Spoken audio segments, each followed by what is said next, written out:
17 বছর নির্যাতিত, কিন্তু আমরা প্রতিহিংসার রাজনীতি পছন্দ করি না। আমাদের নেতা তারেক রহমান আমাদের নির্দেশনা দিয়েছেন যে কোনো প্রতিহিংসার রাজনীতি নয়, আমরা সভ্য সাম্যের ভিত্তিতে রাজনীতি করব, এই নির্দেশনা উনি আমাদেরকে দিয়েছেন। যার ফলে আমরা মনে করি যে বাংলাদেশ জাতীয়তাবাদী দলের পক্ষ থেকে আমাদের হানাহানি কাটাকাটি এরকম কোনো ঘটনা ঘটানোর কোনো সম্ভাবনাও নাই। বিএনপির যেটি ভূমিকা, এটা তৃণমূল থেকে আমরা সেই ভূমিকা পালন করছি, যাতে আইনশৃঙ্খলা পরিস্থিতি ভালো থাকে, সার্বিকভাবে রাজনৈতিক যেন একটি সৌহার্দ্যপূর্ণ পরিবেশ তৈরি হয়, সেটার জন্য আমরা সবাই ঐক্যবদ্ধ রয়েছি এবং এটার জন্য কাজ করছি। তবে এখানে আমাদের একটা দাবি আছে যে আমরা এই 17 বছরে আমরা নির্বাচনে করতে যেও আমাদের নির্বাচিত আমরা হতে পারি নাই, আমাদেরকে নির্বাচিত হতে দেওয়া হয় নাই।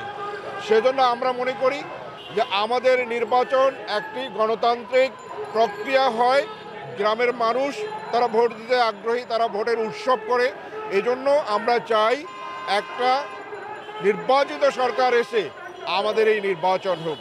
তার আগে যদি কোনো নির্বাচন হয়, সেটি আমাদের কাছে মনে হচ্ছে যে সেই নির্বাচনটি একটি গ্রহণযোগ্য নির্বাচন হবে না, এটা পক্ষপাতমূলক নির্বাচন হতে পারে। এই জন্য আমাদের দাবি হচ্ছে যে একটি সরকার স্থিতিশীল হয়ে গেলে, একটি নির্বাচিত সরকার আসলে তখন জনগণের নার্ভ বুঝবে, জনগণের পালস বুঝবে, তখন তারা নির্বাচন দিলে পরিবেশ ভালো থাকবে এবং সেই নির্বাচনে একটা ফেয়ার ফ্রি নির্বাচন হলে যার গ্রহণযোগ্যতা আছে, জনগণ যাকে চাইবে তাকে নির্বাচিত করবে। এবং সেই পরিবেশ ফিরিয়ে আনার জন্য আজকে কিন্তু আমরা এই আন্দোলন করছি।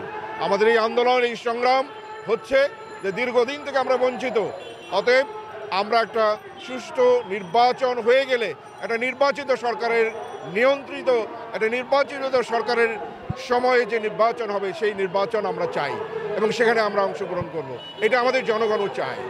অতএব এই মুহূর্তে কোনো নির্বাচন হলে আমরা যারা জনপ্রতিনিধি ছিলাম, একদম রুট লেভেলে আমরা যারা আছি, আমরা কেউ নির্বাচনে অংশগ্রহণ করব না। এই নির্বাচন হবে, এইটি একটা প্রহসনের নির্বাচন হবে, এটি দেশে একটি তামাশার নির্বাচন হবে। অতএব এই তামাশার নির্বাচন জনগণ আর দেখতে চায় না।